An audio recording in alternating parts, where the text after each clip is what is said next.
Olá, meus amigos, minhas amigas, todos que acompanham o nosso trabalho do NEP Gesiel. Esperamos que todos estejam bem, muito bem, na paz do Cristo e que possamos sentir a presença em nossos corações de nosso Divino Mestre, nos intuindo para a elaboração desse trabalho de hoje. Meu nome é Valdete Niero, faço parte do NEP Gesiel, E estamos aqui dando prosseguimento ao projeto Ceifa de Luz, onde cada semana um dos nossos colegas traz uma reflexão do capítulo desse livro maravilhoso, ditado por Emmanuel, sob a palavra iluminada de Chico Xavier. Hoje com o capítulo 18, que leva o título de Em Torno do Porvir. Emmanuel, nesse capítulo, ele comenta um versículo que está lá no capítulo 16 de Marcos, no versículo 15, que tem uma fala de Jesus. Jesus diz assim: Ide por todo o mundo e pregai o evangelho a toda criatura.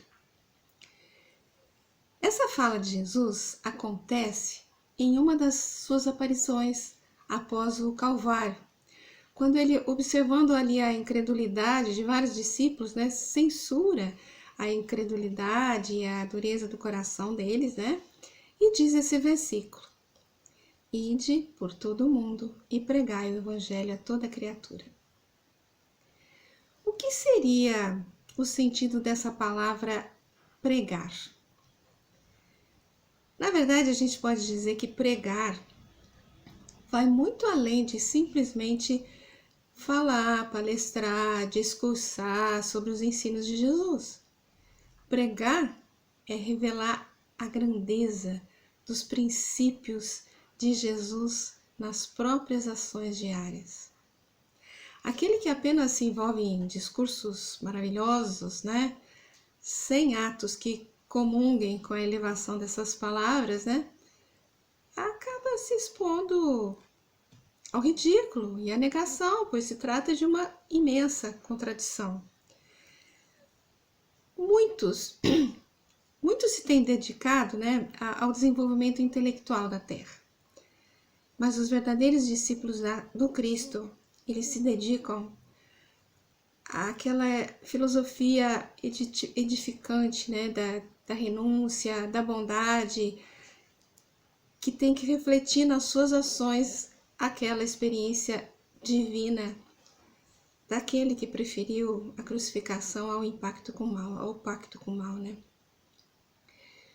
Os tempos que vivemos hoje são os mesmos daquele que Jesus declarava que eram chegados os tempos do planeta, A gente identifica aqueles judeus, fariseus, gregos daquela época nos negociantes desonestos, nos intelectuais vaidosos, nos políticos corruptos de hoje.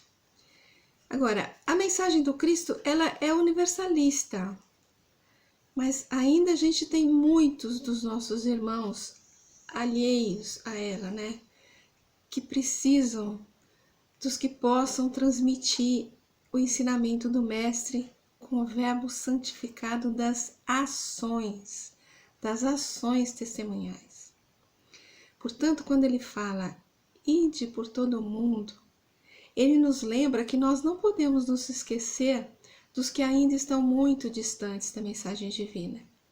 Ele não fala mais, ide as ovelhas perdidas da casa de Israel. Agora ele diz, ide por todo o mundo. É bem mais fácil a gente trabalhar com quem compartilha conosco as nossas ideias, Mas não podemos nos manter apenas entre esses. Ele diz, ide por todo o mundo, ide a toda criatura. Ainda se faz necessária a permanência dessa orientação do Cristo, muito necessária. Ide por todo o mundo e pregai o evangelho a toda criatura. Se a gente se propõe ao auxílio da edificação do reino de Deus no coração dos nossos irmãos, muito se tem a fazer, E Emmanuel nos fala, no início desse texto, a primeira frase dele, toda realização nobre, que é uma realização nobre, pregar o evangelho do Cristo, Toda realização nobre demanda preparo criterioso, preparo, ele diz. E cita diversas ações que não são assim muito comuns ao homem de hoje aqui na Terra, né? Ações para garantir a competência profissional, a preservação de certas doenças arrasadoras, de realizações científicas, do apoio assim de ordem material nas horas difíceis, em diversas situações em benefício próprio e na sustentação da comunidade. São muitas as ações, as providências tomadas para que se mantenha uma condição adequada de sobrevivência, de conforto a cada um e para que se garanta o progresso e as conquistas necessárias para que o nosso planeta se torne melhor materialmente. O mesmo a gente tem que entender para o plano espiritual, para a mensagem espiritual. Entretanto, mais do que nunca, né, a gente tem que lembrar a importância da ação, do testemunho, do exemplo, muito mais efetivo que a palavra. Todos os grupos cristãos, de toda ordem, né, tá cheio de estudantes aí que se classificam como discípulos de Jesus. E o entusiasmo verbal é imenso, né? Mas a ligação legítima com o Mestre não está circunscrito apenas nas palavras. E o Evangelho nos deixa, não nos deixa dúvidas, né, com relação a isso, né? A vida de cada criatura consciente é um conjunto de deveres para consigo mesma, para com a família, para com os amigos, para todos que se aproximam de nós e para com a humanidade toda também. Agora, não é fácil a gente desempenhar todas as nossas atividades em total harmonia com o Evangelho. Não é fácil, né? Mas é imprescindível que a gente se empenhe em, mudando o nosso temperamento, buscar aí o nosso equilíbrio, para que a gente possa contribuir com alguma coisa por onde a gente passar. A gente não pode deixar de lembrar, né, aqui de Paulo, ainda Saulo, logo depois da conversão dele na estrada de Damasco, né, na entrada de Damasco, né, e depois da cura da cegueira por Ananias, ele logo se propõe a sair falando, ele vai para a sinagoga de Damasco, ele quer falar sobre o Messias, que o Messias já tinha vindo. Então lá ele anuncia a vinda do Messias e provoca uma confusão danada, né? Ele é tido como demente, ele é tido como traidor, foi uma confusão terrível. Então, completamente desacreditado, né? Emmanuel nos diz que para Saulo, ele põe assim uma frase assim, ó, nada lhe doía mais que ser assim desaproveitado, quando lhe ardia na alma a devoção sacerdotal, quer dizer, nada lhe ardia mais do que ser desaproveitado, quer dizer, ele tinha uma mensagem fabulosa, né, maravilhosa, e aquilo tudo estava sendo desaproveitado pelas pessoas, né? Então, naquele momento, só as palavras não estavam adiantando, faltava a experiência, o testemunho, né? Aí ele volta lá para Ananias com as dores da alma, né? Buscando aquele conforto, aquele consolo, né? E aí Ananias nem ficou espantado, porque ele já tinha grande experiência, né? Então Saulo diz para ele assim: vejo-me cercado de enormes dificuldades. Sinto-me no dever de espalhar a nova doutrina, felicitando os nossos semelhantes. Jesus encheu meu coração de energias inesperadas, mas a secura dos homens é de amedrontar os mais fortes. E aí ele recebe uma orientação de Ananias, que é uma fala maravilhosa, né? Vou ler aqui para vocês também. Então Ananias fala assim: o Senhor conferiu-te a tarefa do semeador. Tens muito boa vontade, mas que faz um homem recebendo encargos dessa natureza? Antes de tudo, ele procura ajuntar sementes no seu mealheiro particular, para que o esforço seja profícuo. Então, meus amigos, amealhar sementes, ajuntar sementes, meus amigos, eis o que nós precisamos fazer. E Emmanuel diz que Saulo não entendeu bem, né, o que estava acontecendo, que Ananias tinha dito, né? Mas Ananias prossegue assim: quero dizer que um homem de vida pura e reta, sem os erros da própria boa intenção, está sempre pronto a plantar o bem e a justiça no roteiro que perlustra. Mas agora vem o caso de Saulo, né? Mas aquele que já se enganou, como o próprio Saulo, mas aquele que já se enganou, ou que guarda alguma culpa, tem necessidade de testemunhar no próprio sofrimento antes de ensinar. Os que não forem integralmente puros ou nada sofreram no caminho, jamais são bem compreendidos pelas palavras apenas. Contra os seus ensinos estão suas próprias vidas. Além do mais, tudo que é de Deus reclama grande paz e profunda compreensão. No teu caso, deves pensar na lição de Jesus permanecendo 30 anos entre nós, preparando-se para suportar nossa presença durante apenas 3 anos. Para receber uma tarefa do céu, Davi conviveu com a natureza, apacentando rebanhos. Para desbravar as estradas do Salvador, João Batista meditou muito tempo nos ásperos desertos da Judéia. E Ananias ainda prossegue mais um tantinho assim. Quando haja sofrido mais, terás apurado a compreensão dos homens e das coisas. Só a dor nos ensina a ser humanos.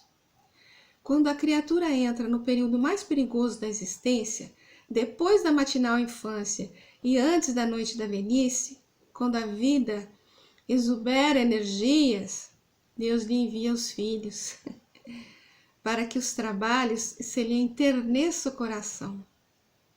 Pelo que me has confessado, é possível não venhas a ser pai, mas terás os filhos do Calvário em toda parte.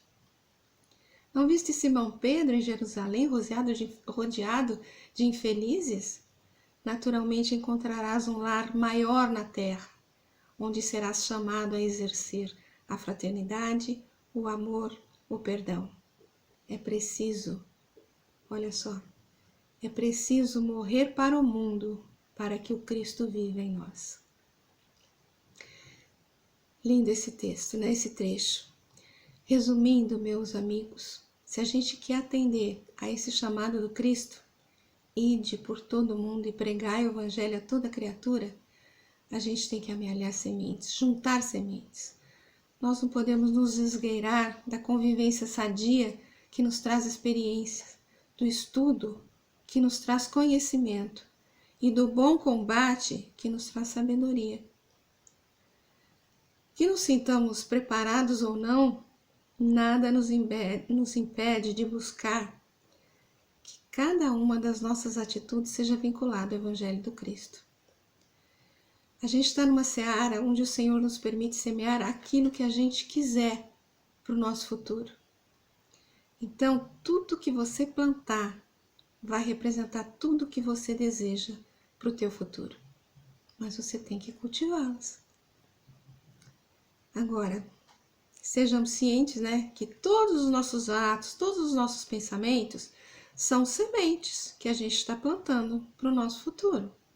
Sendo assim, é imprescindível que a gente selecione as melhores sementes, as sementes mais adequadas, porque daquilo que a gente der, a gente vai receber no futuro. Agora, o futuro, meus amigos, o futuro começa agora. Portanto, dê para a vida aquilo que você tem de melhor e amanhã a vida vai te responder no mesmo teor. Então vamos estender os braços aos que vacilam nos momentos de dor, de aflição, porque certamente também nós vamos passar por momentos, por provas difíceis, né? E vamos buscar igualmente o socorro amigo. Não vamos censurar aqueles que se desviam na senda, né? Os que ignoram os seus deveres, porque existem enfermidades que nos deixam cegos, né? Sem nenhum entendimento e que nos dói muito no coração.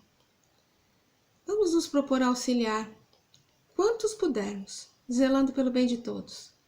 Vamos tentar entender as dificuldades dos nossos irmãos, né? Oferecendo auxílio na medida das nossas possibilidades. A gente tem o ontem como lição e experiência. Somos, no hoje, o que a gente construiu ontem. E o amanhã a gente está construindo.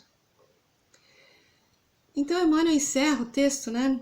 Dizendo assim: prossigamos assim, atentos na construção da doutrina espírita sobre os princípios de Jesus. Portanto, seja hoje, amanhã, depois de amanhã ou no grande futuro, todas as criaturas da Terra, uma por uma, se aproximarão da escala do amor e da verdade, a fim de encontrarem a felicidade real, não só no campo da inteligência, mas também, acima de tudo, nos domínios do coração. Então, para encerrar, meus amigos, eu quero mostrar para vocês uma prece que eu achei no livro Recados do Além. É a prece do discípulo. Diz assim: Jesus, que a tua vontade, reconheço que a tua vontade é sempre o melhor para cada um de nós, mas se me permites algo pedir-te, rogo me auxilies a ser uma bênção para os outros. Muita luz e muita paz a todos, meus amigos.